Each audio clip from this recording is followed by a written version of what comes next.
This is Late Night Politics on StarFM, taking an in-depth look at the Zimbabwean political scene.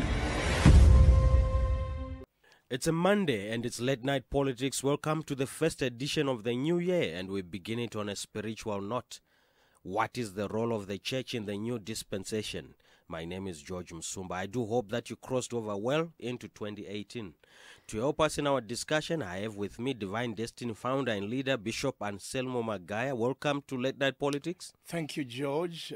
Thank you, listeners. This is not the first time you've been on the program before.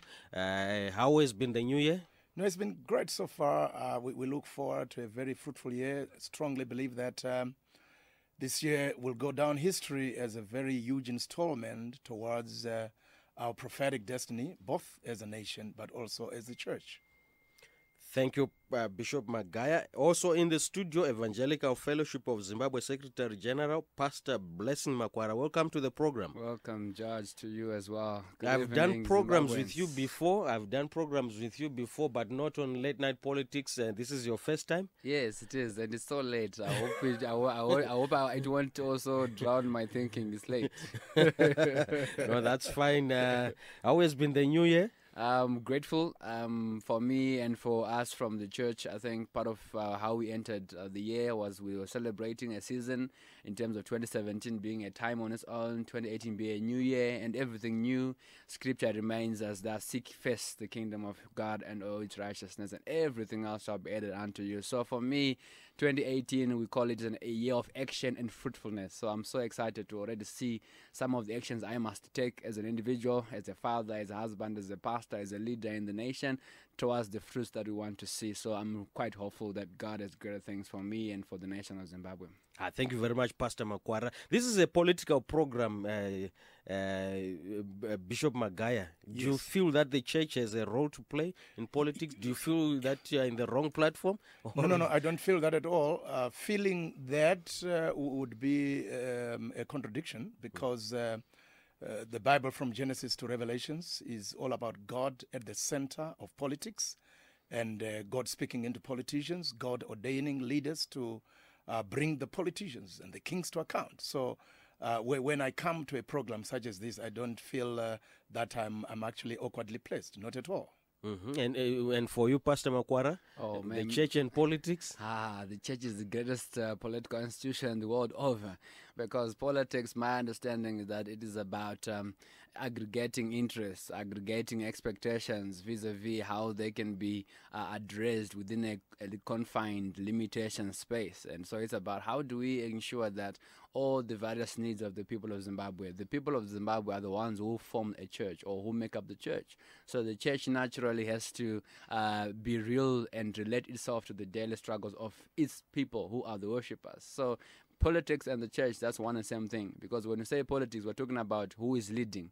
Leadership is something that we understand that leaders are ordained by God. Leadership is a mantle given by God in the book of Genesis 1 and 2. God is the one who gave leadership.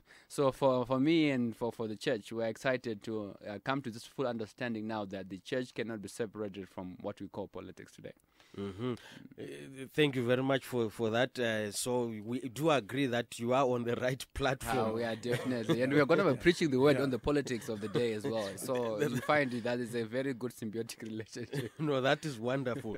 Let's get into it, because our discussion really is the church in the new dispensation. We all know what happened in 2017, the resignation of former President Mugabe, and after 37 years in power. You're reading into that, because some in politics, some have read that, oh no, this is now the who really took over, who really made President Mugabe resign. What was the role of the citizen? Your reading of the resignation of President Mugabe, Bishop Magaya. Now, firstly, I think it is very important for us to be able to look at it in a very holistic manner and in a very, very truthful manner.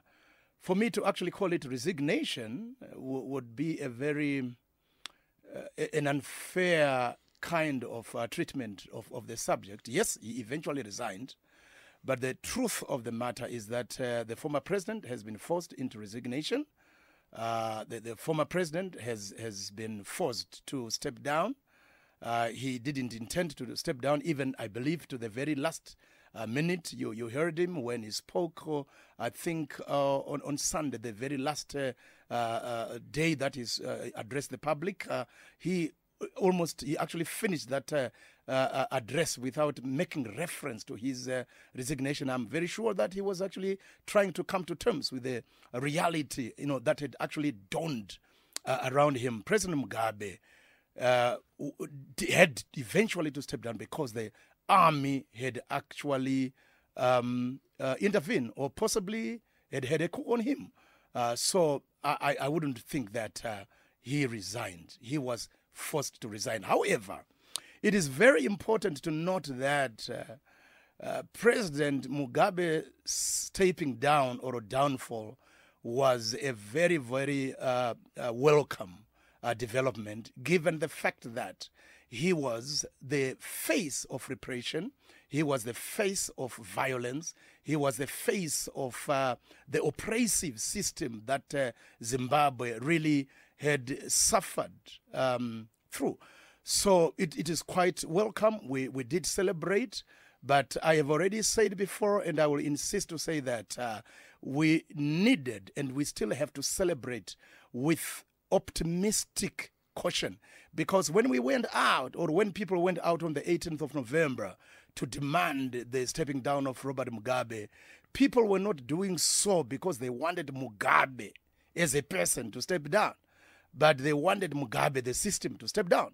And my reading of the situation is that there was a euphoric madness. There was so much euphoria to an extent of the fact that people forgot that what they were fighting is not necessarily the person, but they were actually fighting the system, which we need to be able to fight and to resist. And therefore, to be able to say to the current regime, you were a part of what was there before, and now we expect ABC to be happening. Okay, Bishop, Pastor Makwara will bring you there. It seems for Bishop Magaya, there's still a struggle in terms of what he calls fighting the system. Do you also read into that as well as the resignation of President Mugabe? I think it's naturally so, because I think having been under a system for more than 37 years, and for you to then hear that there's something new, it will take time for everyone to begin to say there is something really new. Yes, like you say, the euphoria about an opportunity that was never before. I mean, the 18th of November was a landmark day because there was no application of Public Order and Security Act POSA. There was no police that was barring anyone from entering or standing in places that all along were no-go areas. So you will say that was also something that people were so excited for various reasons, in terms of them coming to also join together the call by the war veterans to say, let's have a people's rally, let's demand our demands. So I agree to that point that yes, there is need for cautious hope or celebration. But at the same time, you see, for me, I am a bit elated in the fact that what happened has happened. Now, for me, it's about looking at where we are now. Now we are already talking since 24 until now. We are talking about less than 20 days. Is it 20 days now? I think it should be less than a month. The president is now in office. 42. It's now 42. Over 42 days. Oh, okay. Yeah. Yes. So the question is now is to say, what are we seeing as part of the new dimension we are in? Yes, we know that the president eventually, whether it was by force or by what, but he resigned. That's what people know. He made a statement and people celebrated, and now we are where we are. So for me, when I look at the new dispensation as it is being called, for me it's new in a number of factors. It's new in the fact that we now have another leader at the helm who is not Robert Mugabe. That's new for me. And when I also read into it, the new president, Emmerson Mnangagwa, he has come out presenting a trajectory that seems to be new, in the sense that what they are now talking about policies on the economy, what they are not talking about a new political culture, it's new in the sense that that's not what we knew ZANU-PF to be saying all along. Right now they are talking about the Minister of Agriculture was talking about, we don't care who farmers who are given land partner with or go into joint venture with. But we know that just a few months before, they were against the blacks partnering with anyone who was white or foreign. So for me, that's part of what I can say, oh, there's something new is happening right now. Already we are hearing cases of arrest in terms of those alleged to have been corrupt. For me, it's something new. We are already hearing that government is now making effort to re-engage the international community. I'll say something new. We are already seeing that elements around a commitment that we are going to have credible elections. Hearing all veterans saying that this election will not have any violence. We will not play part in any violent role. For me, it sounds like something new. So there is a number of things, personally, I would say it can help define or at least explain the new dispensation. But like you were saying, dispensations are often tested over time. This is just less than 50 days. It's not even 100 days. We are still trying to then come to terms with the truth of something which is new. We are yet to see what is going to be done on the constitutional legislative agenda. Let's see new momentum, new zeal in ensuring that there's all alignment of all acts that are not longer incongruent with the Constitution of Zimbabwe. We are hoping to see that. We have heard that the economy is going to be turning around, ease of doing business reforms. People are expecting to see, okay, let's have real examples that shows that, yes, people from outside are freely coming in. There's already new. On the investment policy, indigenization, government has come and say, we are no longer saying 51-49 on everything, only for two minerals, where we are saying at least the locals or government must have 51%. I think that's something new because ZANU-PF all along never had that kind of a position. So there is both elements to something new, but there's also element where we are saying, yes, new, but let's see how new is. The Bible often tells us that you cannot put new wine in old wine skins because the skin will burst. So now as the church, personally, I'm looking forward to see how different in terms of substance, in terms of structure, this new wineskin, is it able to contain the new wine? The new wine, I'm talking about the freedoms, the expectation, the hope, the moment that we have in. Is government led by President Mnangagwa ready to be the ones who actually usher that dispensation? We're talking about democratic reforms, electoral reforms. Are they going to live to that? This is what we are saying. We now want to be able to see that, yes, there is now a new wineskin for new wine. Okay, Bishop Magaya, Yes. you seem to you said cautious. You approach the system cautiously, but the words which have come from President Mnangagwa seem to be different words. As Pastor Makwara is saying, there are different words. There is a promise of free and fair elections and so forth. Are you not optimistic? Right, I'm optimistic with caution. Again, there's no reason why I should be wholly pessimistic because it is a hope that actually keeps me going, even during Mugabe's era. Thank you, Bishop. You would hear me preach with brimstone and fire, with joy and celebration during Mugabe's repression. So for me, you cannot separate me from hope, even when I would have been under Idi Amin's regime. But you see, it is important for us to be hopeful whilst at the same time fully cognizant of the fact that the current president, who is President Mnangagwa, is not he's not a new person at all to the system. He has been the right-hand man of President Mugabe. He has been possibly the key engineer, I say this advisably, of whatever programs President Mugabe would carry out. He has been part of what has been happening ever since 1980. You know very well that Zimbabwe has traversed through torrid social, economic, political cycles that have been dark. You remember, I mean, right when we were still celebrating our independence, when we still had our honeymoon of the independence from 1983 to 1987, you had your Gukura Hundi, and then you also had 1988, 89, 90 there when Edgar Tekere's Zimbabwe Unit Movement was formed. There was violence, and I was making reference to 1983 to 87 genocide, where over 20,000 people were murdered, and then you also had your land seizures in 1999, 1998, 2000 with atrocities associated with it. And, when the MDC was formed, violence actually happening, 2002, maimings happening, abductions happening. And 2005, displacements due to the so-called Murambachina happening. In 2008, over 200 people killed, allegedly, hundreds of thousands of Zimbabweans were actually displaced. And I'm saying President Mnangagwa was part of that system. And he has celebrated President Mugabe. At some point, he actually said he was walking and he saw, he passed through a tree and saw Jesus Christ sitting under that tree, wearing a hat written Gushungo. He overpraised President Mugabe.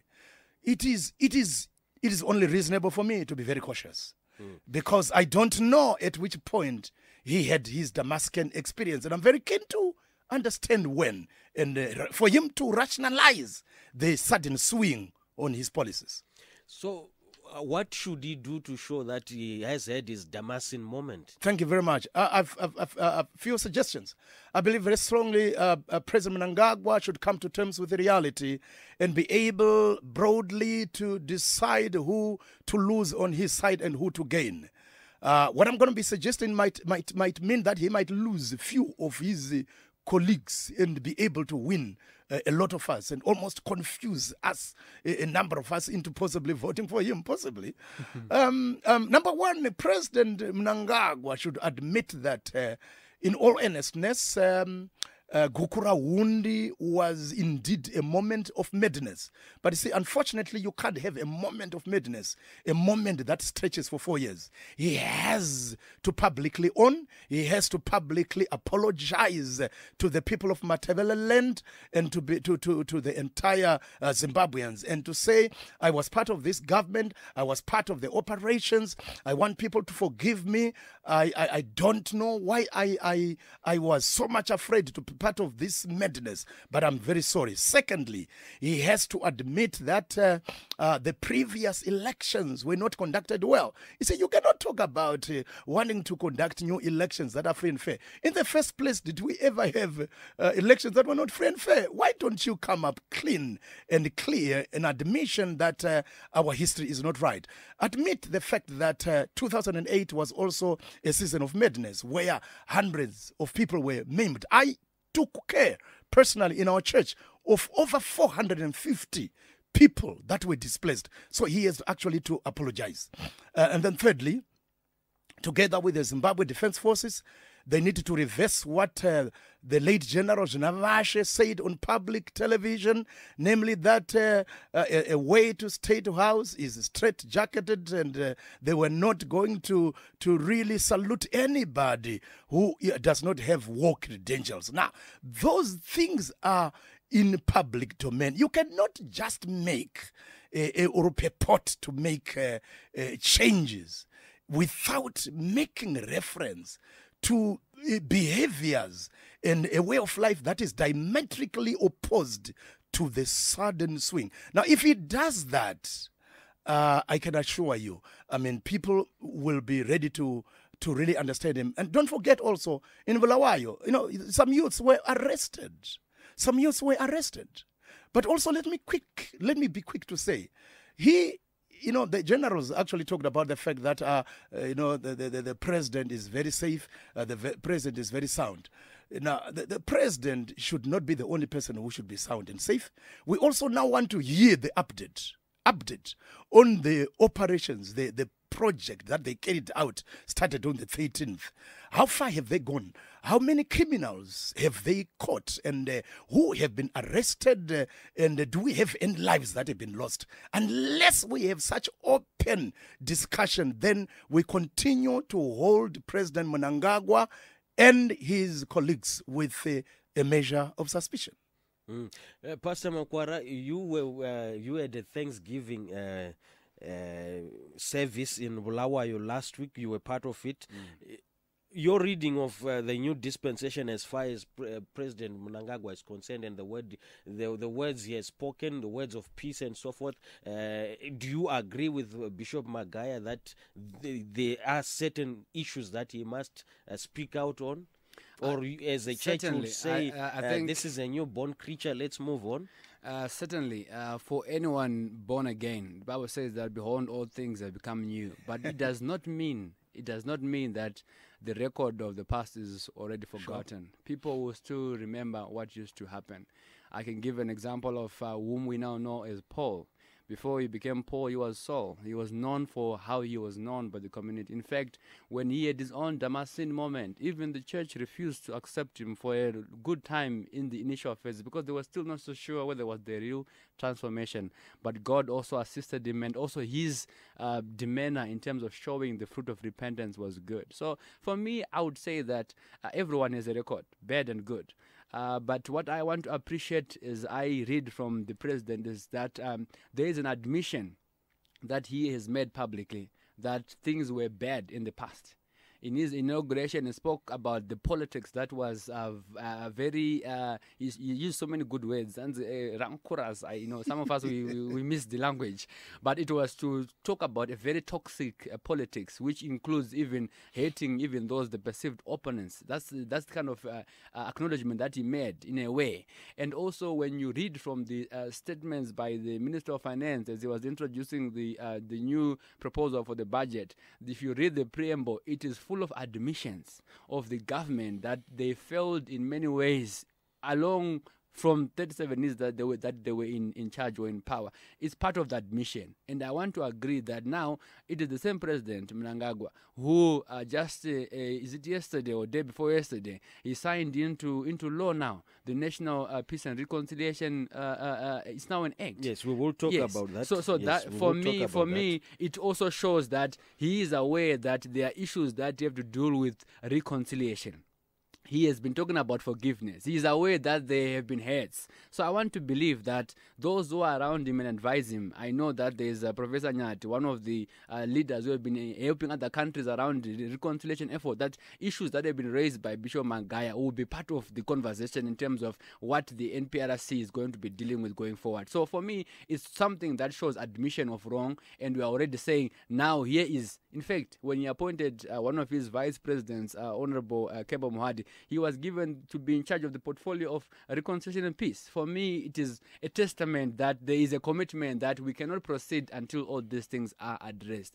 And part of what we have been saying as the church, through the Zimbabwe heads of Christian denominations, we have admitted that where we are, we need to begin a journey of rebuilding hope, a journey of rebuilding confidence, a journey of rebuilding stability towards the Zimbabwe we want. What Bishop Magaya was saying, all is right. We need to give hope again to the citizens that they can trust institutions, that they can trust leadership. We need to give hope even to the government that when they do right, people will be able to walk alongside with them. The church will be able to walk alongside with them. We need to give hope even to our regional partners in SADC, in the international community, that there is a new era indeed. So it's a journey which we are saying government must begin to walk the talk. Yes, the statements that have been made publicly by the government, by the president and his team, they are all speaking the right things that everyone was hoping to see. But we are now saying, let's begin to walk together. And the Bible says, how can two walk together unless they are agreed? So some of us, we are agreed that issues of peace and reconciliation, they must be talked about.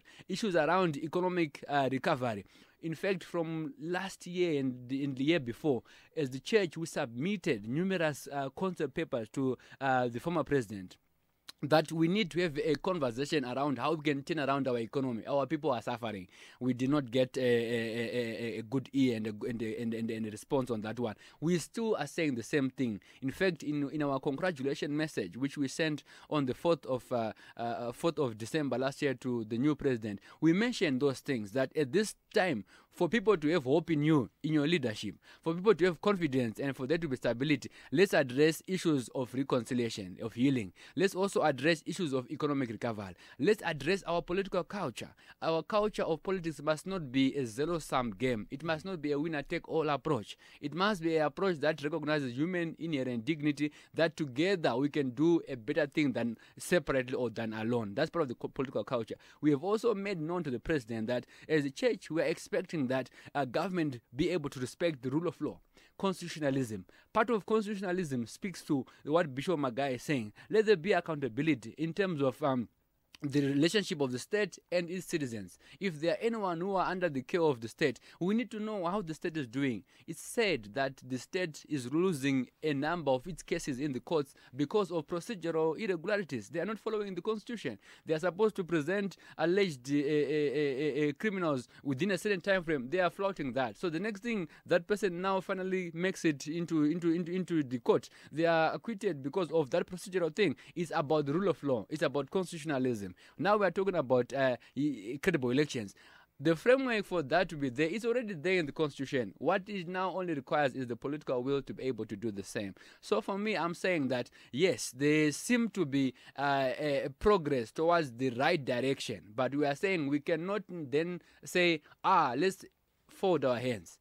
Everything is now going smoothly. We still need to walk with them, with him, and begin to point right and wrong, because that's the role of the church. When the church plays its priestly, its prophetic role, it is there to rebuke, but it is also there to guide, to provide counsel. So this is what the church is offering, that for Zimbabwe to walk to that destination where everyone can enjoy a vine within their own house. We need to be able to address issues that have taken the hope. There are so many of us who are outside Zimbabwe for many reasons. They need to be given hope to come back. They need to be given confidence to come back, and we need them.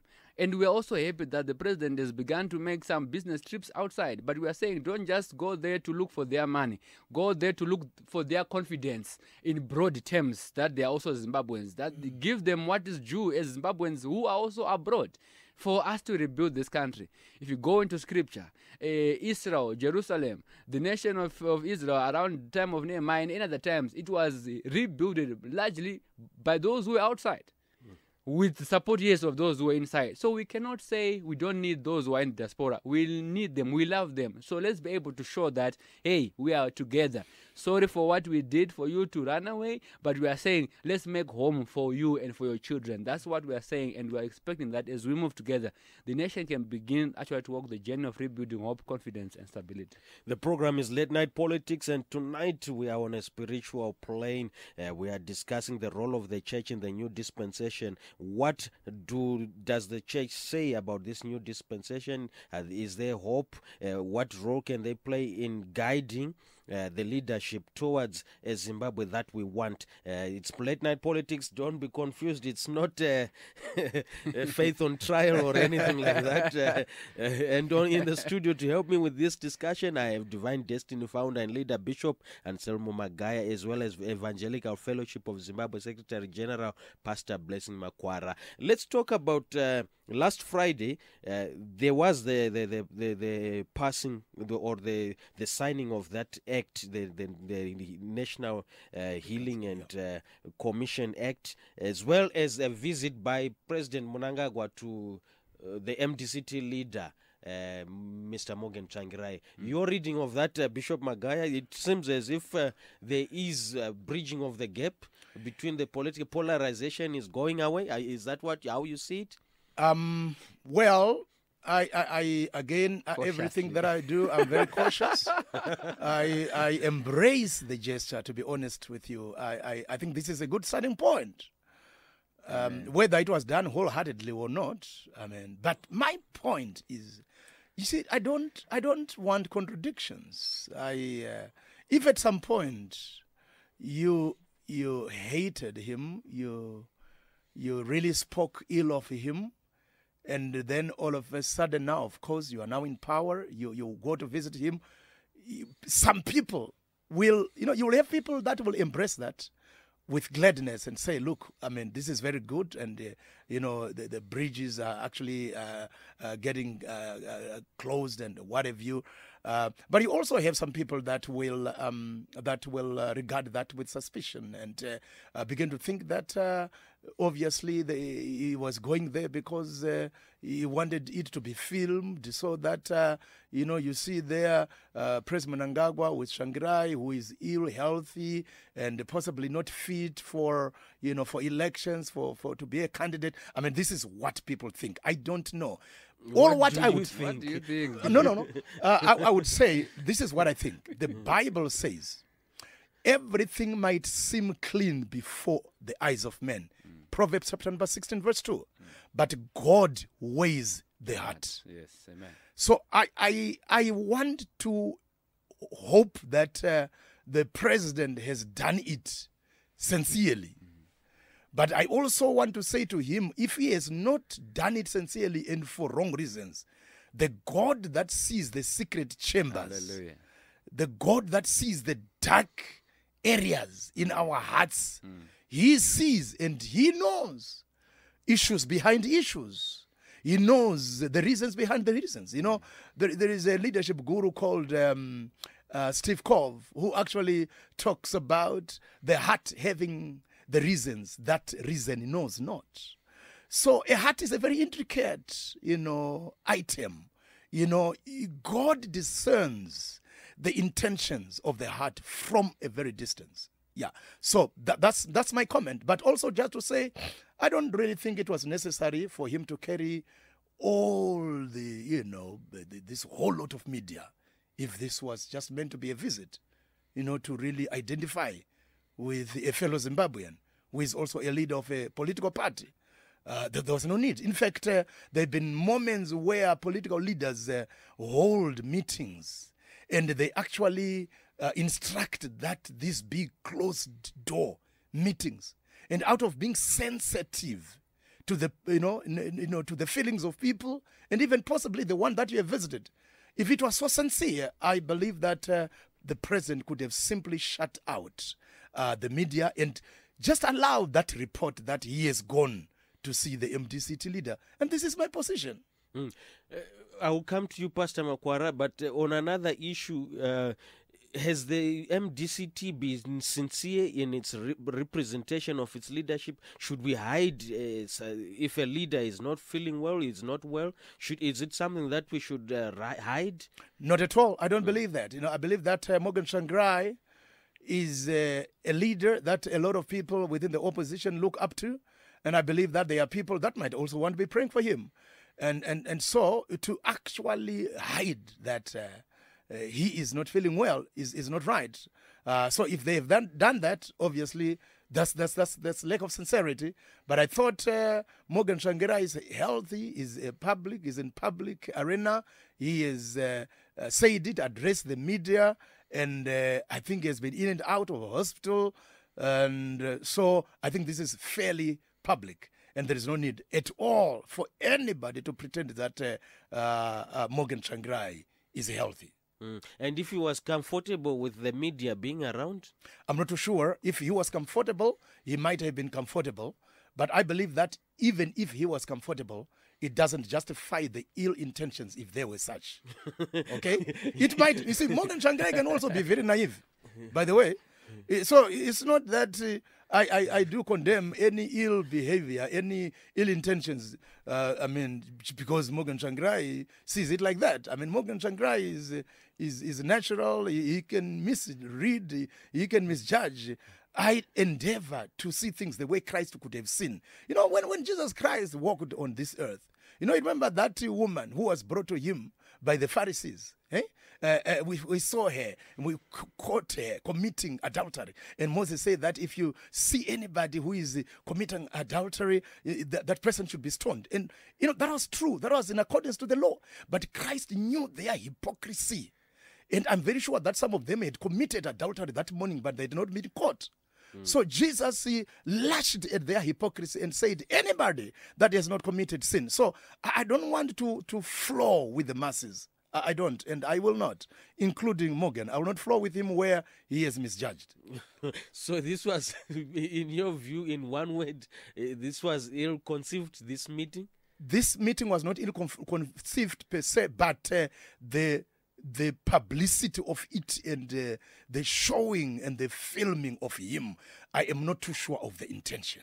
So if the intention was ill, was bad, we condemn that with the condemnation that it deserves. Okay, let me come to Pastor Makwara. Your reading of President Mnangagwa visiting MDC-T leader Morgan Tsvangirai at his residence? My personal reading is that I want to actually congratulate the president for doing what he did. Whether his intentions were wrong, Or not. I cannot stand to judge, but I only judge from what I see and what I perceive. So I perceive that, remember, Morgan Tsvangirai is the former Prime Minister. And also remember, President Mnangagwa is trying to present himself as a different person. So for me to actually see and hear that the President and his vice actually went to see a brother who is not feeling well and to encourage him. And at the end of the day, we heard that government actually offered also to support him in his medical expenses and also his welfare. For me, I wouldn't read politics into that. I want to read humanity. This is what we talk about when the Bible says, love your neighbor as yourself. So for me, deeds preach. Whether we then interpret them using lenses, that's something else. But for me, the deed of going to see someone who you regard or as a political opponent and you wish them well and you also give support. I think this is what James talks about, that faith with works, that's what is faith which is alive. So I want to congratulate the president, and I also want to urge him that let him not just end with Morgan Tsvangirai. Other Zimbabweans also who are in need of such support, we find them in our hospitals. They need also to visit, and not just to visit, but may they make medicine available. It is said that Morgan Tsvangirai is being assisted to go to South Africa for medical treatment. It's a testimony that our own systems and institutions have failed. So imagine how many other Zimbabweans who are not in the place of Morgan Tsvangirai and how much they need this support. So I would say further to congratulate him, to say, President, yes, we read that your government has said that the elderly must no longer pay in the public hospitals. There's certain groups who are also classified to get free treatment. It's a good gesture, but let's also ensure that we work hard for all Zimbabweans to access basic health within our own country, within our own institutions. So that's how I would regard and also appreciate that. And I would also want to believe that even if the family of Tsvangirai was not comfortable, they should think they would have even barred them. And we are also told that after the initial photographs and something, there was a closed door session where they discussed more about this and other issues we don't know. So I also want to take it that I think there was some good faith in both parties to ensure that whatever image that came out. And like what Bishop Magaya said, we all know that Morgan Tsvangirai is not well. Whether it is publicized with this picture or not, we all know that he's suffering from a situation that needs so much grace from God. So I wouldn't want to also peddle that, look, this was just malicious intent, trying to expose him. MDC-T, its alliances, they know what they are doing. If they know what they are doing, let them do the right thing. But we are saying this gesture of visiting the sick, I think it is applauded. Yeah. Do you think that there's been a damage to our psyche, 37 years of polarization, so that if President Mnangagwa visits... trust is an issue that you see, you can invest in trust over a long period of time, but you will easily lose trust just over a moment. So I would understand the challenges in embracing these moves, because we are also now in a electoral season. So those who are electoral pundits, they want to use their lenses to look into every situation. Those who are economists, they are already claiming to say, where is government getting the 15,000 to give him every month? They are already using their lenses. As from the faith, spiritual side, we are already using our lenses that, you know what, this is godly. So we cannot condemn a godly act because of the prisms of politics of the past. So I'm just wanting to encourage the nation that in as much as we have got issues that we need to deal with, let's not throw the baby with the dirty bathwater. We are in a dispensation that we are all agreeing is needed. It was long overdue, and there are signs that this is something that we can help consolidate. In fact, Zimbabweans must now help Mnangagwa to then make this a new reality, not to be just a phenomenon. So we need to be able to then demand more of the same, which is good. That is what I would say in terms of us going forward from what has just happened right now. But also just to add, I think you're right, George, in that this really speaks to deep-seated suspicion and mistrust.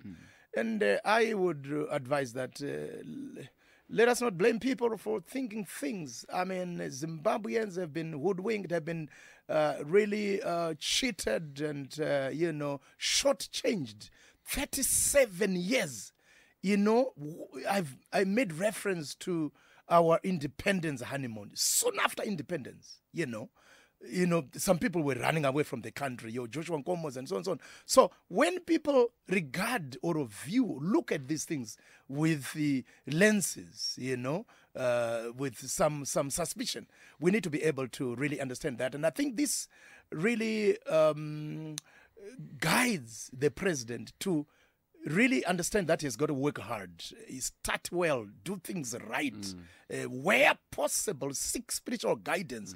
And my colleague here has made reference to the one that was Saul who became Paul. You see, Saul didn't just begin to act, he gave testimonies. In Acts chapter number 26, he talked about the fact that he was hit by the divine light as he was going to murder people. He actually spoke very openly that zealously he killed the people of faith, right? To an extent that those with whom he murdered with, those for whom he murdered, were actually against him now. He was facing new opposition. And this is my challenge to the president. Be ready to face new opposition from within your camp when you make a confession that you were part of the atrocities that took place for the 37 years that we have been under the reign of Robert Mugabe. I'll also then come in to say, you see, Jesus, when he looked at Jerusalem just about the time before his crucifixion, he cried over Jerusalem. The words say that only Jerusalem, had you recognized the moment of your visitation, things would have gone a different way. I want to use the same reference to say that where we are right now, in as much as we still need to earn his trust or for him to earn our trust, I want also to encourage the nation that we are in a different season. I believe spiritually God has led us this far, and we have not been this way before, as the Lord tells Joshua in Joshua 3, when he was now taking over from Moses to lead the people into Canaan. He says that you have not been this way before. Don't trust on yourself. So I would encourage the president, don't trust on the old knots, on the old tactics, on the old strategies. You now need to submit to the lordship and authority of Jesus. And I want to believe that he has already done part of that, where he is now also a very devout, born-again Christian. He's also, serving the Lord, as we can testify in many public gatherings. But yes, it is up to the Lord to judge everything. But I'm encouraging the nation that this moment of now having an opportunity to challenge systems, to order new systems, let us not let this time go while we are just criticizing. Let's make it the most out of it and say, Lord, lead us. If the Lord is our shepherd, then we are now saying, President Mnangagwa, he is the way to go. Minister, he is the way to go. You officer there, you public servant, even you in the private sector, here is the way of the Lord. Let us all begin to say we all have a responsibility to ensure that never again should we go back into those dark times where we were describing with Bishop Magaya, but to say, let's chart this course together. And like I said, as churches, we have worked since 2009 and even before. In 2006, when we issued the Zimbabwe One discussion document, there is a chapter that speaks about what Zimbabwe must do. Zimbabwe must actually undergo a process of national healing and reconciliation, where we try to promote forgiveness of perceived and real challenges that Zimbabweans have done to each other. So we are saying that since that time, and when we began in 2009, the church came together with civil society to then form what was known as the Church and Civil Society Forum. The primary purpose of that forum was to try to help government, by that time there was the honorary, to then help them develop a framework that can usher the nation towards some process of national healing and reconciliation. So count the years. Since 2009, now we are in 2018. We are saying there have been almost 9 years, close to a decade, trying to lobby for something like a commission with support from government. And we are so excited now that almost a decade later, now we have got an act of parliament to give life to the commission. So we are encouraging civil society. Let's work with this commission. Now that there is this act, let's work with the Vice President Mohade. Now that there is this mandate given to him, let's work with everyone who has got a role to play, with the traditional leaders, with the political players, the war veterans, with citizens at large, to say, how do we then deal with these issues as we transition to a better place? Indeed, we need a culture of peace, a culture of tolerance where we can embrace each other, even when we differ, but we are all saying Zimbabwe is where we all belong. Let's work together for the common of Zimbabwe. Okay, the program is Late Night Night Politics, and we are discussing the church in the new dispensation. And in the studio to help with the discussion, I have Divine Destiny founder and leader Bishop Ancelimo Magaya, as well as Evangelical Fellowship of Zimbabwe Secretary General Pastor Blessing Makwara. You have raised an issue of healing, Pastor Makwara. The act is now there. The commission can now begin its work. It's an election year. And knowing that Zimbabwe can be very polarized, we have just I don't think that we have gone past that stage where we can discuss issues, even if it is Gukura wound, even if it is the violence in 2008 and so forth. Should this be delegated to the political parties to discuss, or it's the role of the church to lead this issue of healing? I think we are in public, in terms of public record, that as the church we really criticized what eventually became the proposal in the acts, which already we see maybe has been sustained today, that the chairperson of that commission, it was then decided that person must be a legal expert or a lawyer or a judge before. That we vehemently opposed, but we did not then have the day as it were. Initially, the president had even appointed one of the bishops, Bishop Ambrose Moyo, to become the chair of the commission, only then to then rescind on the decision because of that technicality, which say he was not a legal practitioner or a judge before. So that remains a thorn issue for us. But nonetheless, we are saying right now we already know that the commissioner who was there is no more. But we are also saying to the government and to the minister that if they are going to be able to have a proper process, this is not an issue of law. This is you see, when you're talking about healing, it's not just a legal issue. It's a moral issue. It's a social issue. It's a very spiritual issue. You can give someone medicine, but because of the condition of their heart, they might not even recover from the medicine given. So we are saying the church must be recognized as one critical player who can help the government and the nation as we chart this course of forgiveness. The Bible tells us that the church has been given the ministry of reconciliation. Why? Because we now understand what it means for us to be sinners who were meant to die, but there is a loving God who then came and made peace with himself instead of us going to make peace with him, the sinners. But he did that, and the Bible tells us that the church, because of that, it must then also be seen as the minister or the champion of what you call the ministry of reconciliation. So I'm just urging all the spiritual leaders that let us be ready in this season, now that there is this support, because we try to do some efforts around healing, forgiveness, but most of them required also some support from the government when it comes to issues of reparation, issues of compensation, issues of safe spaces for people also to be able to air out. All those things as the church we could not guarantee. Hence, we were also hoping that the law would come to our side. So now that the law is there, the will is there, the faith is there, I think we can be able to join hands and let us be able to face these demons we have. And the Lord is really willing. The Lord has provided that if my people shall humble themselves, already we are seeing humility. If they shall repent, repentance is now to say never again in that mode. So we are now saying let us never go to those circles or cycles where we have got that. And I'm also happy to say we have been engaged in the war veterans, and to now hear the war veterans saying that we are no longer going to be part of any violent process of election. We are very much grateful to God because it is the Lord's doing, and I think it is marvelous in our side. The chiefs also have come to say we want peace. We don't want to be used for violence. So let's work together, the church, the war veterans, the traditional leaders, government, and civil society. I think all the ingredients to take us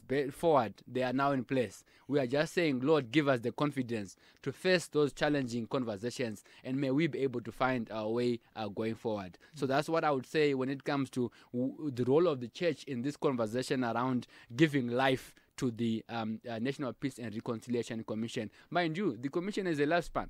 It was given 10 years. We lost part of good life of it. Now so you can't say, oh, be left to the commission. There has to be recognition of what other stakeholders can do to be able to take and sustain the process going forward.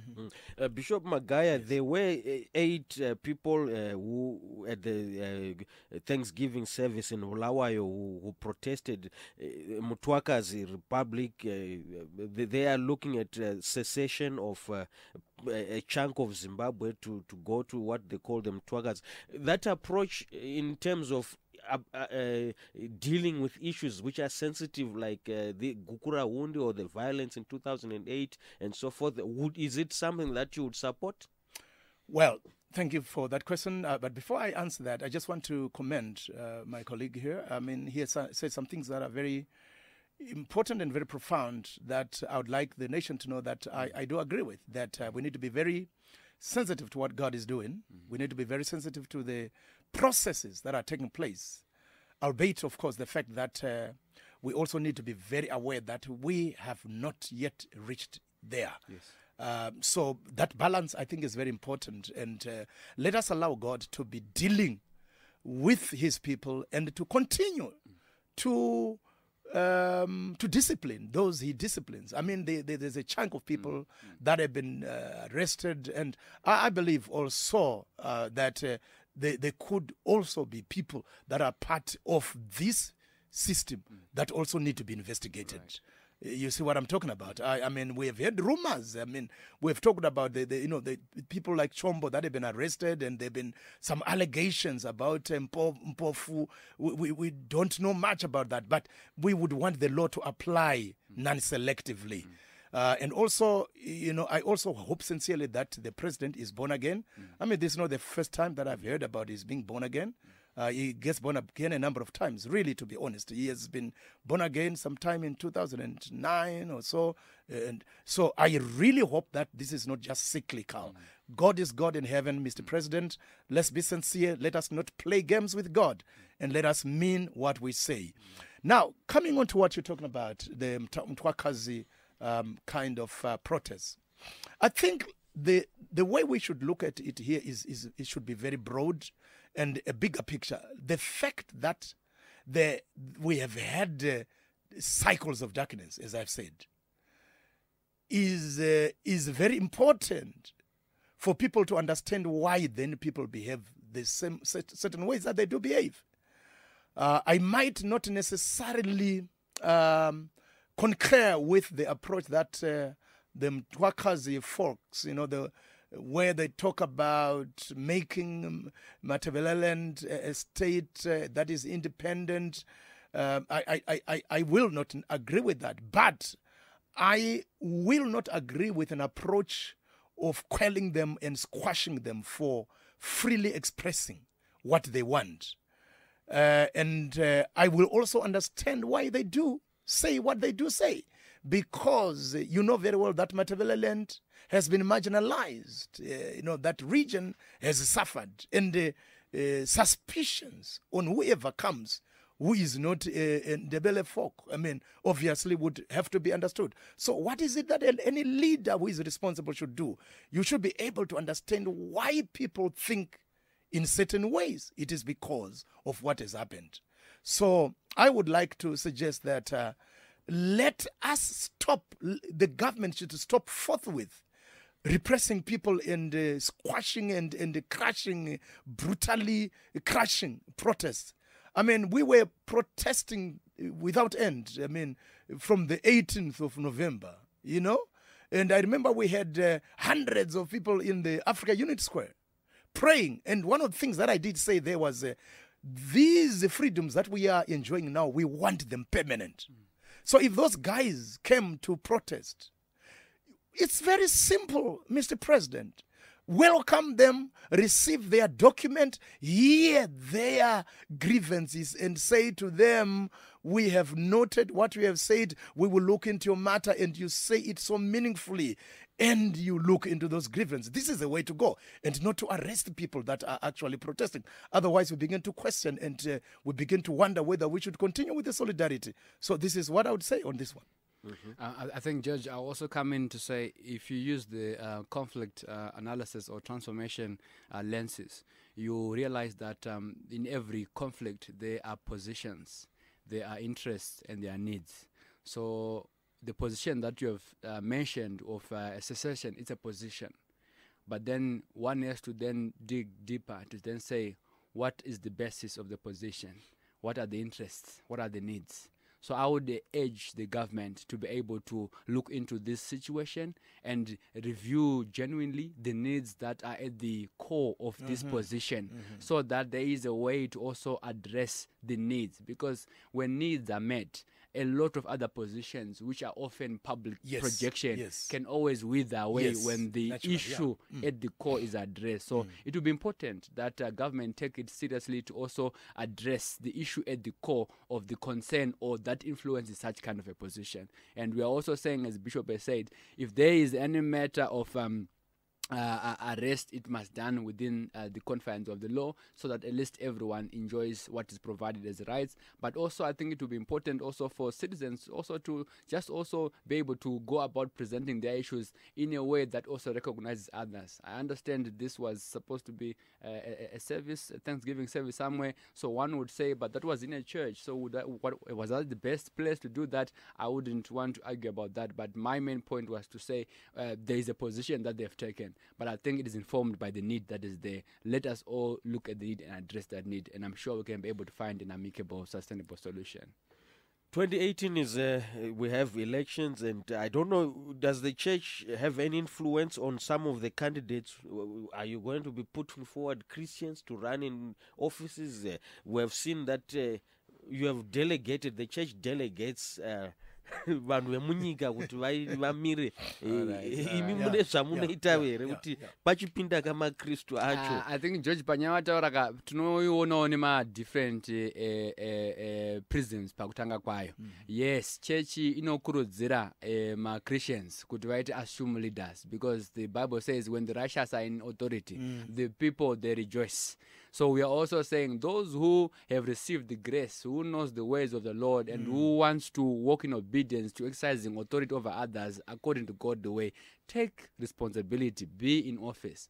But we are also mindful that for you to be in such a race, either you must be within a political party or you must stand as an independent candidate. So presently, the experience has been that most independents, sometimes they don't make it because the system is winner takes all, with the majority. But if we are to move forward, I think part of what we'll be arguing and lobbying for going forward is to say, can we have a proportional system, electoral system, that allows for even independent candidates to have actually an equal chance because of the number of people who would subscribe to what they stand for, rather than for only those who come in the name of a party, yet what they stand for is totally against what the party says. They are not personally competent, they can't be held accountable. So those are some of the things which we are saying. But above that, we are encouraging that, yes, Christians who are also in political formations, can you also rise up and be counted? We have also been, right now, we have also been rallying the Christian community that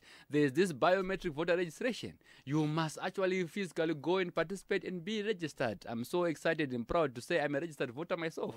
I made sure that my family of 5, all of us, we are all registered to be voting. So this is coming from my own home. But we are saying, everyone else must know that they've got a role and a right to influence the selection of people to office. God does not come and be the one who then changes an X in a ballot paper. No, God works through people, and that's why people must participate from that understanding of the fear of God. Amen. So we've been encouraging Christians to register, and we are so excited now that there's this extension from 8 January to somewhere in February. We are also going to continue the conversation. Those who had not registered, take chance of the extension and also be part of that. But above all, we have been saying to political parties, in this election, we no longer want to tolerate or hear political slogans that promote hate, that promote intolerance. Slogans like pasina blessing. Tatisema chechi ma slogan wawe ngaachisara ku old era. New era, takuti pamberi neZimbabwe, pamberi neCitizen, pamberi neagenda, kwete pasine munhu. Kana zokuti bata blessing mudenga, hezoko bwa. Tirukuti iyo violence. You are wishing someone ill, you are wishing someone death. The great commandment is love your neighbor as yourself. Do unto others what you want them do unto you. So this is what we have said as the church, that language yedu pakukampena ngaichiva language inochinja inoratidzawo kuti tava new era. saka tiri kutotarisira kuti vaMnangagwa pavanenge vachiitawo marali avo maslogan ekuti pasine mhandu kana kuti pasina ani iwayo hatichamade kumanzwa nokuti hapasina mhandu hatibvume kuti tiri mhandu tinogona kupesana pakuona asi tiri vamwe chete. Imaginai ndiri pastor but muchechi mangu mune vanhu vanosapota ZANU, MDC nemamwe ese neasiri kutombozikanwa. Zvino ndikanga ndichisapotawo kuti pamberi pasina nhingi chechi inomira sei tatadza pamberi paJehovha. So it's one of the things which we are going to be saying very loud, that any political candidate who stands to decampaign someone by hate language, vanhu vava musavhotere ndava vanogona kudzokorora the same thing vane mapower ese vaelectwa to become even more violent. So that's what we are saying. So in summary, we are saying we are going to be decampaigning the hate language, political intolerance. We are saying let's promote a culture that is peaceful. We are also going to be saying, and we already began doing that, please, when you vote not just for a party, vote for leadership, vote for people who have got traits that are in scripture, who are God-fearing, people who know that kupiwa power is stewardship, akusunzwa mambo, vanoziva kuseva vamwe pane kuita madzimambo ivo. That is part of what we will be championing and challenging my political parties kuti mamanifesto amuchatipa nganga ari mamanifesto anoadresa nyaya dzeeconomy, nyaya dzemumavalues edu, shared vision, nyaya dzekuti nyika iende pamberi. VaMnangagwa pavakaitwa president vakati ndiri president womunhu wese, saka hatitasire kuzonzwa vachiti pasine mumwe munhu because ndiri president womunhu wese. The same we are saying for everyone. Pastor Makwara pamba muchitovhara because nguva yedu yapera. Ndakuenda kuna Bishop Magaya panyaya yema-selection of candidates, righteous candidates. Church ine role here yekuti campaign remunhu kana kuti itsvage vanhu vanomira munoziva kuti ava ndo vachapusha. Thank you, George. Thank you very much. I think just to stress the fact yekuti pasina chakuti nakuti bwazvo yazviya narrative yenguva yehondo hatisiri munguva yehondo. We are in the Solomonic era of development. Saka anybody atinonzwa achidaro, we will be very honest with you, we will decampaign you. But just in conclusion, to say, as we have always insisted, this time around we are saying citizens don't vote for people just for the sake of kuti anobelonga to this political party. We are not going to vote for baboons. So the late Vice President Mnangagwa. We are going to vote for leaders that are not violent. Number one, we are going to vote for leaders that are not corrupt, that are transparent. We are going to vote for leaders that adhere to the constitution, who do not abuse power, who do not frog match people to political rallies against their choice. We are going to vote for competent leaders as opposed to incompetent people. We are tired of typhoid. We are tired of non-payment of civil servants. We want upenyu hwokuti tinotarisira zuva rekutambira kwevanhu, vana vachitarisira kuti baba vari kuuya netrori yakazara nechikafu kumba uko. And if we do that, Zimbabwe will be changed forever. Thank you very much. This has been a very sobering edition of Late Night Politics. We started, this is the first edition of 2018. We started on a spiritual note. What is the role of the church in the new dispensation? And the discussion has been very eye-opening. It has been very forthright. It has been very clear what the church wants. And I don't know at home, do you agree with the panel that I had in the studio? I had with me Divine Destiny founder and leader Bishop Ancelimo Magaya, as well as Evangelical Fellowship of Zimbabwe Secretary General Pastor Blessing Makwara. Look forward to next edition next Monday. But for tonight, it's good night and have a blessed week. Thank you, gentlemen, for coming through to the program. Thank you, George. Thank you, listeners. You've been listening to Late Night Politics on StarFM, taking an in-depth look at the Zimbabwean political scene. Join us again next week, Monday, same time on StarFM.